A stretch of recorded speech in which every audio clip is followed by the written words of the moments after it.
Right, so elsewhere in the Western Cape, the 14th International Water Association Conference is underway at the Cape Town Convention Centre. South Africa is hosting this gathering for the first time.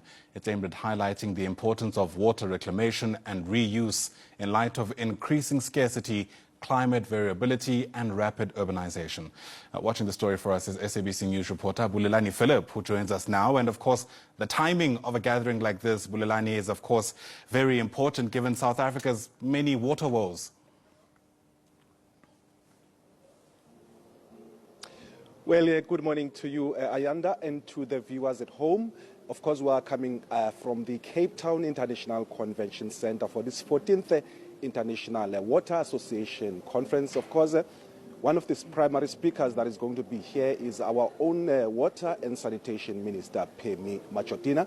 But to take this conversation forward now, I'm going to bring in Zahid Badruddin, who is the Mayoral Committee member for Water and Sanitation in the City of Cape Town.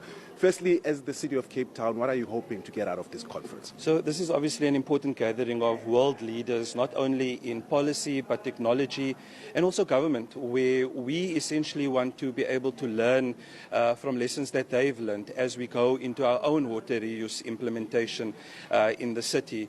Over the next 10 years, the city is going to be spending about 120 billion rand on our capital pipeline alone, and 42% of that is going to go into water and sanitation. So very big numbers that the city is investing in our water security. So we're hoping to take away lessons. We're hoping also to contribute to the discussion, especially around why diversifying our water sources is so important, having just come out of a drought ourselves. So we know that we must move away from surface water alone to desalination, to water reuse, and then also looking at removing some of our alien invasive plants, especially in our surface catchment areas. Let's talk about desalination. It's been a program that has been in the pipeline for some time, and I know that at some stage there were probably about 4 sites in the Western Cape that were identified as potential areas for desalination. How far are we with that program? So during the drought itself, we had a number of temporary desalination sites that were active on very small scale. At the moment, we've already gone into public participation around our permanent desalination site, which is will be located not too far from where we're standing here in the CBD at the moment.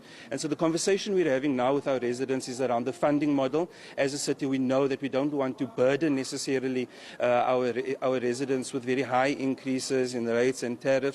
So looking at potentially other modes of potentially investing in public-private partnership in and amongst others. But we do know that desalination is definitely on our cards. The funding around that is the conversation that we're happening and that's happening at the moment.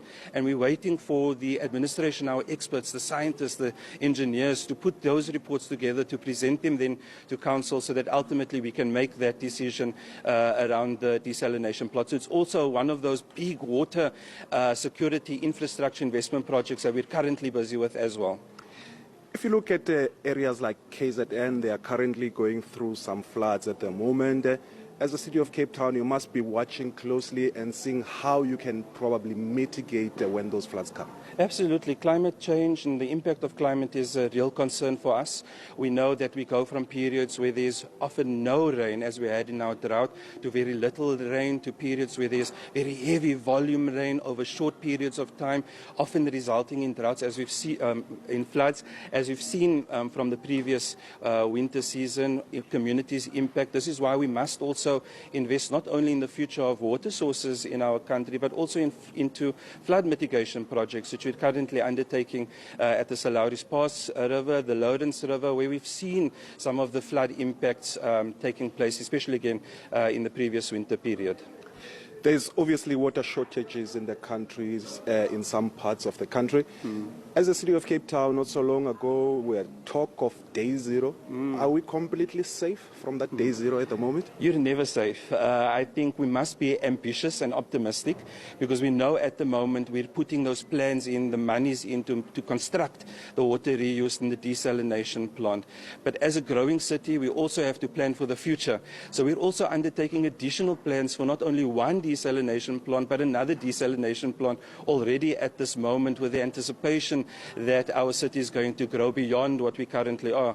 Another important, I think, piece of information is to note that at this moment, for this financial year alone, we're investing more capital infrastructure budget into water and sanitation projects than Johannesburg and Durban combined. That says, I think, speaks volumes about the importance that we're placing as a city, not only on the supply of water to our residents and businesses, but also at the same time looking at the reticulation of water, because there can be an abundance of water. Our dams can be abundantly full, desalination can be running, but like the struggles in Johannesburg at the moment, where you've got leaking pipes and leaking valves, we know at the same time that the investments must follow there too, which is why we've set aside in this financial year again 535 million rand to simply replace water pipes, to replace sewer pipes, to replace our valves, so that we can reduce our non-revenue water loss and make sure we can save as much water as possible to keep it in our system.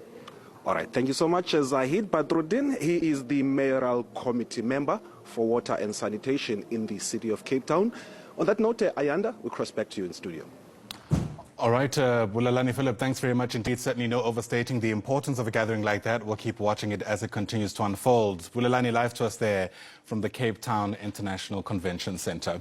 Plenty still ahead for you here on the agenda this Monday morning. When we come back,